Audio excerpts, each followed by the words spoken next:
মানুষ কিন্তু তার কর্মেই বেঁচে থাকে। দেখুন, একটি সুন্দর প্লাস্টিকের বোতল দিয়ে এমন একটা জিনিস তৈরি করতেছে যেটা শতকরা ১০০ জনের মাঝেই পছন্দনীয়। সুন্দর করে একটা ফুলের তোড়া আঁকতেছে। আমার কাছে খুবই দারুণ লাগতেছে বিষয়টা। আপনাদের কাছে কেমন লাগতেছে আপনারা কমেন্ট করে জানাবেন। আর অসাধারণ কাজটার জন্য আপনারা অবশ্যই একটা লাইক করে দিবেন। আর যদি কাজটা শিখতে চান, কাজটা যদি আপনি একদম প্রপারলি শিখতে চান, তাহলে ভিডিওটা শেয়ার করে দিবেন। শেয়ার করে দিলে কি হবে, যখন আপনার প্রপারলি বা পেজে থেকে যাবে, আপনি পরবর্তীতে দেখে দেখে এই কাজটা প্রপারলি করতে পারবেন।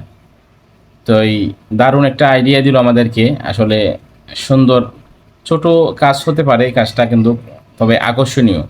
একটা ফেলে দেওয়া পাত্র যে কীভাবে কাজে লেগে যায়, এই বিষয়টি আমাদেরকে বোঝানোর চেষ্টা করতেছে। আমার কাছে এই ভাইয়ের কাজটা অনেক দারুণ লাগলো। সবাই আপনাদের মতামতটা অবশ্যই আপনি কমেন্ট করে জানাবেন। আমার কাছে ভালো লাগছে তাই ভালো বলছি। আপনাদের কাছে কেমন লাগছে আপনারা এটা কমেন্ট করে জানাবেন। আমার কাছে অসাধারণ লেগেছে। আসলে মানুষ তার কর্মেই বেঁচে থাকে। প্রতিটা কর্মই কিন্তু অতুলনীয়, কোনো কর্মই ছোট নয়। তাই সবাইকে সঙ্গে থাকার জন্য ধন্যবাদ। আসসালামু আলাইকুম।